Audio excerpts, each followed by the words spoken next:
Are we on the verge of seeing home prices drop finally? Interest rates have gone down from the peak of 8%. Inflation has gone down, and buyers do want to move and buy homes.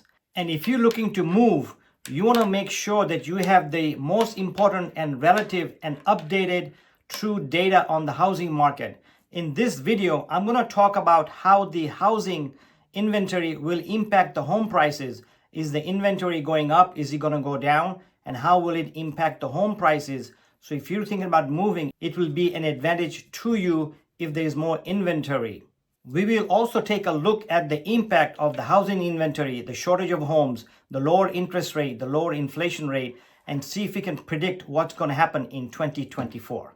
We have all heard the story over and over again. There's a shortage of inventory. For that, since 2017, we have had that issue.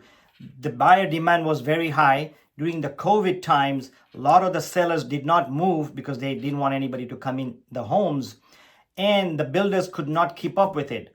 So let's look at why there is a shortage of inventory. Well, I just gave you a few, but what is going to happen with this inventory? This inventory is the lowest in the history that I've been in business around for 25 years. It has never been this low of an inventory, and the lower inventory has impacted the home prices. They have stayed high since 2017. They've gone up and up and up significantly. So let's see what's going to happen. Realtor.com did a survey, and they're indicating that the inventory went up year over year in October. So let's look at the impact it will have on our immediate housing market coming up in 2024. If you're thinking of buying or selling or making a move soon. One of the things I wanted to point out, because of the low inventory, the big question is, why is inventory so low? Yes, a lot of people remodeled, a lot of people work from home, a lot of people decided not to move. But one of the biggest reason inventory has been low for the last 2 years, and it may be still low for the next 1 or 2 years, we'll see what happens, is because of what we call the rate lock sellers. As you know, during 2021, 2022, interest rates went to historic lows. They were as low as 2.2% on a 15-year loan, 2.5% on a 30-year fixed loan. I've sold many homes at 2.5% and 3%. So what's happening now is the sellers who would move normally, let's say you bought a house for $700,000, and in the last 5 years or 3 or 4 years, the inventory, the appreciation has gone up 20, 30%. A lot of the sellers would sell, take their equity, the growth in equity, and buy a bigger home or buy to a nicer home or a different location.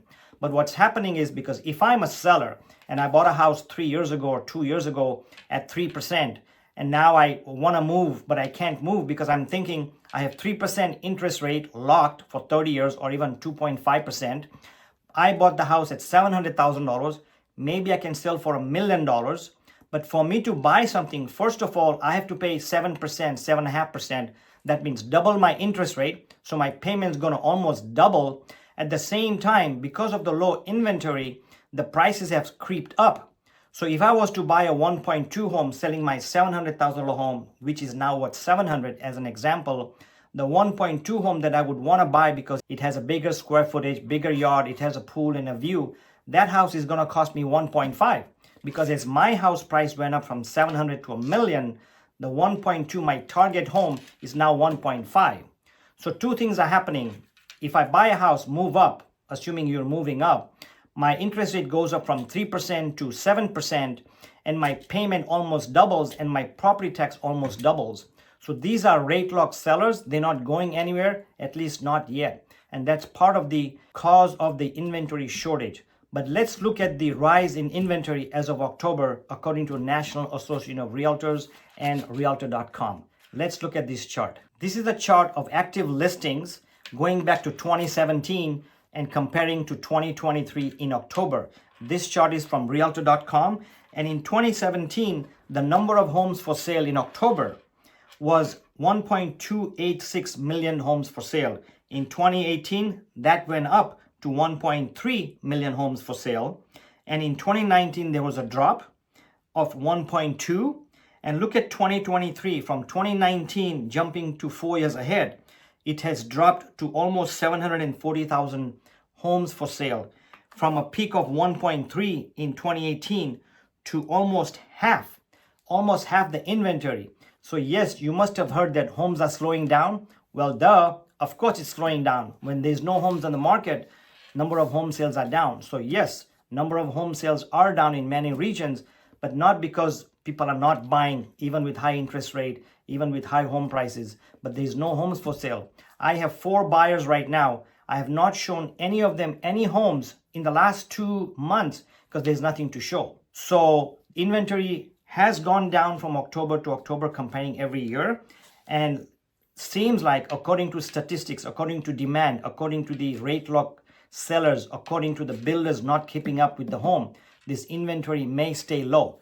Let's see what happens. I'll visit this video again in about 6 months and see what happens. Please keep in mind that real estate is hyper local.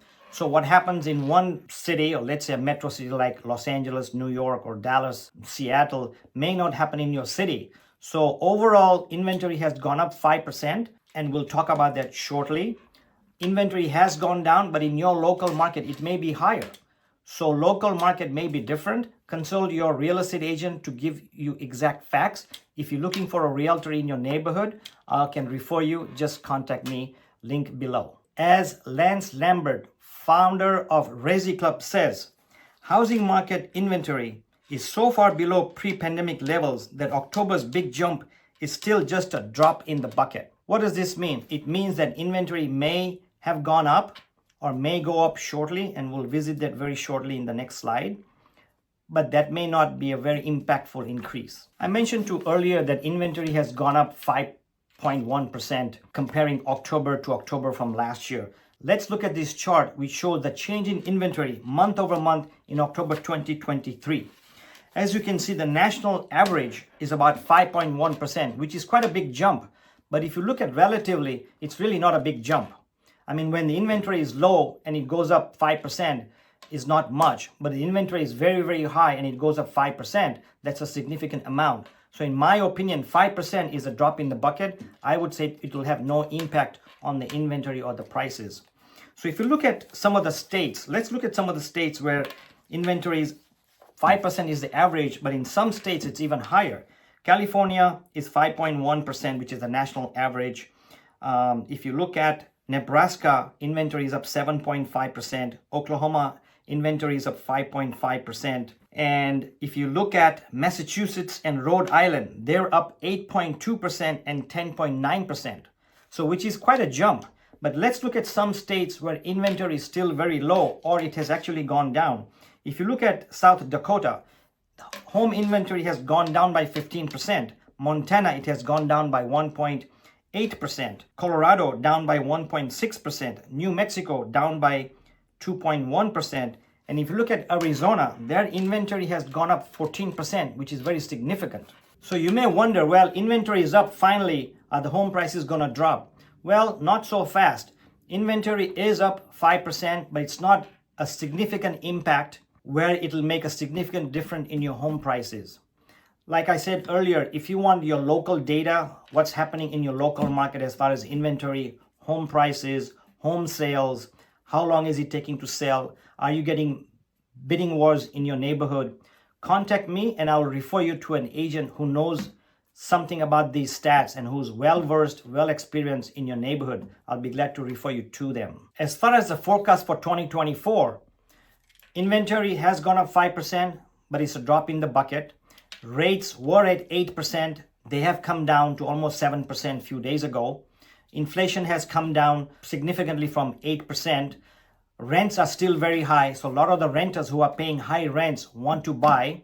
There's a lot of people who've been stuck in the homes. They want to move, but they did not move for the last 2 years. So there are people who want to move up and people who want to move down. So there's a big demand for home sales. With all this activity, with low inventory, lower interest rate, buyer demand, rents who want to move from their high rental areas, there's going to be a lot of buyers, which means one thing, prices are not going to drop. I did a video on the impact of higher foreclosure rates that has been around for the last 2 or 3 months. Watch that video now and see if it impacts your home buying or selling decision.